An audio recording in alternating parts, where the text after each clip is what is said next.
जिस घर में बच्चियां हो ना, तो थोड़ी सी एक्स्ट्रा केयर मांगती हैं, थोड़ा सा प्यार मांगती हैं, बहुत टेंडर होती हैं, नाजुक होती हैं।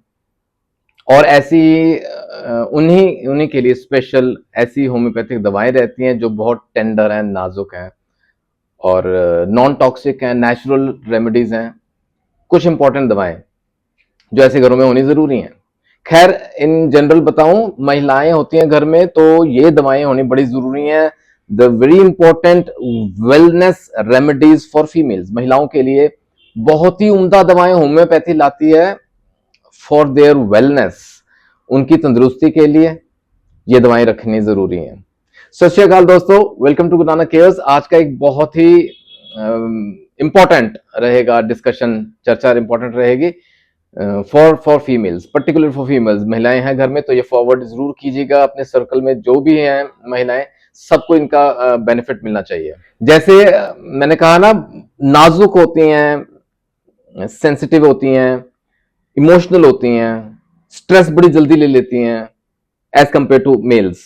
पुरुषों के हिसाब से अगर कंपेयर करें तो ऐसी ही बहुत ही इंपॉर्टेंट दवाएं हैं जो पर्सनलाइज्ड उन्हीं के लिए बनी हैं, specially for this kind of cases. और ये इंपॉर्टेंट दवाएं टारगेट करती हैं उनके physical, mental and emotional well being को। ये 3 फेजेस लाइफ के। अच्छा, महिलाओं में फेजेस आते हैं, लाइफ में बहुत बदलाव आते हैं एज कंपेयर टू मेल्स। महिलाओं की जो जीवन शैली है, जो या कह लें जिंदगी है ना, बड़े बड़े चेंजेस आते हैं जो प्रभाव डालते हैं उनके उनके फिजिकल वेलबींग पे, उनके मेंटल एंड इमोशनल वेलबींग पे। ऐसे कौन से फेज हैं? इनिशियल प्यूबर्टी के वक्त आते हैं, जब मेंसेस शुरू होती हैं बच्चियों में।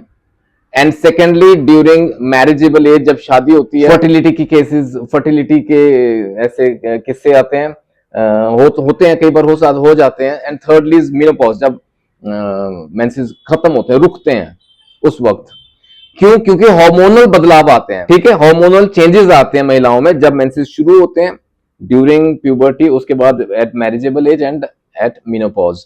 और हर फेज का, जिंदगी के हर फेज का एक बड़ी, एक से एक क्या कई हैं इंपॉर्टेंट दवाएं आपके सामने रखता हूं जो हर फेज में साथ निभाती हैं। और ये एक्स्ट्रा केयर होम्योपैथी ही प्रोवाइड करती है, that we all know, that is for sure.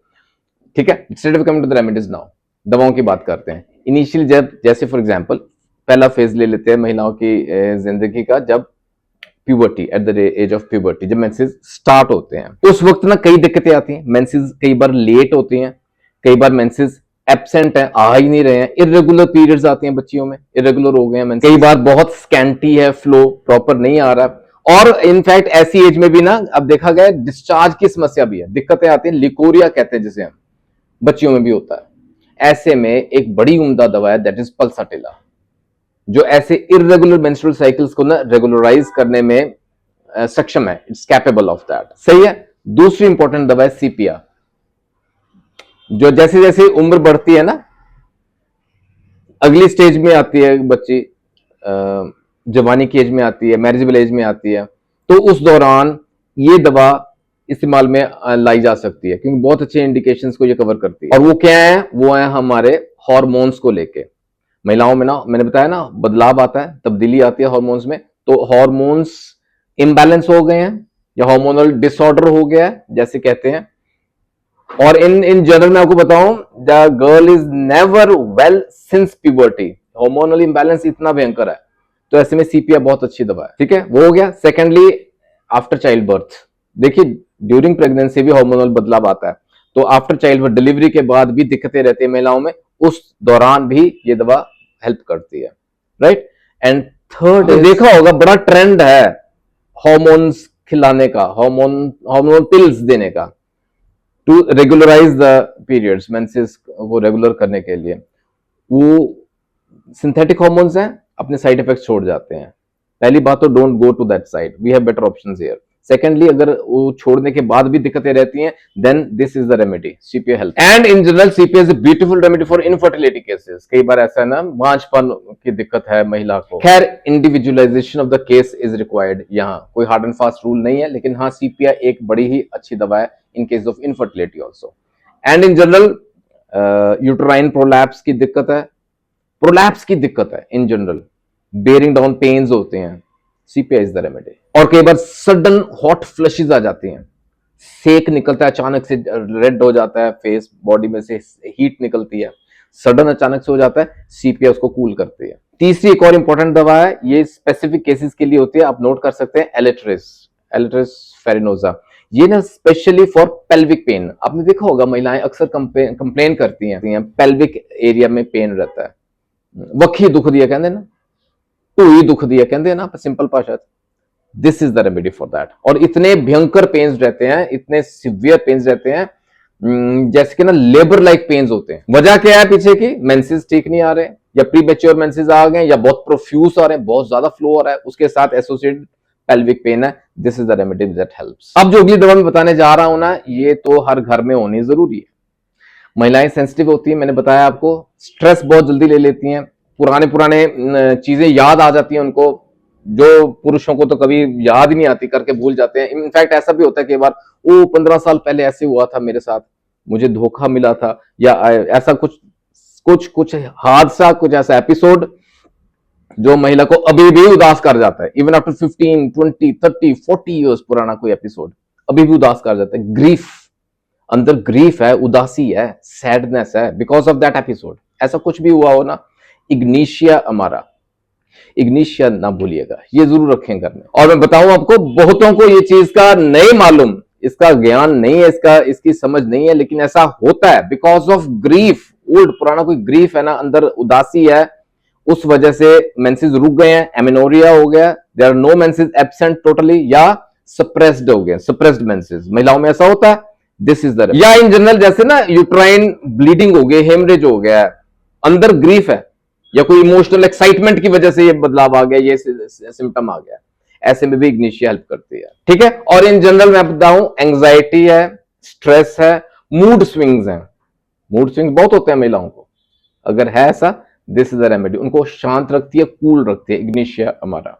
And finally एक और बड़ी उम्दा दवा है होम्योपैथी की, दैट इज लेकेसिस, जो लास्ट फेज है, मेनोपॉजल फेज में हेल्प करती है। या इन जनरल बताऊं, शुरू में भी जब मेंसेस शुरू होते हैं ना, फर्स्ट एंड लास्ट, उन दिनों में भी ये हेल्प करती है। प्री मेंस्ट्रुअल सिंड्रोम आप समझती हैं, पीएमएस कहते हैं, बड़ी कॉमन दिक्कत है।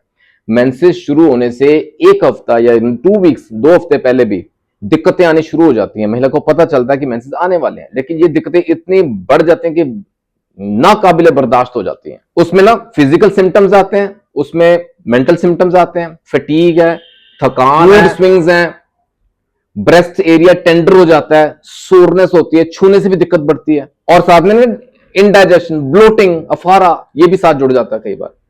और यूजुअली मेंसेस शुरू होते हैं तो उसके बाद ये सिम्टम्स सबसाइड कर जाते हैं, खत्म हो जाते हैं, लेकिन मैंने बताया ना, नाकाबिले बर्दाश्त अगर ऐसा हो, लेकेसिस हेल्प करती है। मेंसेस के या पीरियड्स के पहले दिन बड़ा भयंकर दर्द होता है, बर्दाश्त नहीं हो रहा, और डिस्मेनोरिया जिसे हम किसी को बोलते हैं, जैसे जैसे फ्लो बढ़ना शुरू होगा ना, तो उसको दर्द में आराम मिलता है, लेकेसिस। और सिर्फ इतना ही नहीं, यूट्राइन पेन्स हैं, ओवेरियन पेन्स हैं, उसमें भी राहत मिलती है जैसे जैसे फ्लो बढ़ता है। ठीक है, यही रेमेडी हेल्प करती है। एंड फाइनली मैंने जैसे बताया, मेनोपॉजल दिक्कतें जो रहती है, मेनोपॉज जब मेंसेस बंद होता है महिला का, उस वक्त की होने वाली दिक्कतों को ये अच्छे से टेक केयर करती है। उसमें क्या दिक्कतें आती है? पैल्पिटेशंस होती हैं, मूड स्विंग्स आती हैं, हॉट फ्लशेस होते हैं, कई बार ना फिर से ब्लीडिंग हो जाती है, हेमरेजेस हो जाते हैं, इवन फेंटिंग के स्पेल्स, बेहोशी की हालत तक कई बार ऐसे एपिसोड हो जाते हैं महिलाओं में। तो ये इंपॉर्टेंट दवाएं हैं आपके सामने रखी मैंने, for different phases of life in female, महिलाओं के हर फेज को केटर करने के लिए, टेक केयर करने के लिए बड़ी उम्दा दवाएं। डोज और पोटेंसी बताऊं आपको, 30 और 200 सी, ये दोनों पोटेंसी घर में होनी चाहिए। As per the symptoms, severity कितनी है, पुराना कितनी है, दिक्कत कब से हो रही है, और किस लेवल तक हो रही है। ठीक है ना। You start with small potency, 30 C से शुरू करके देखें, राहत इनकेस नहीं मिलती, you can increase the potency to 200।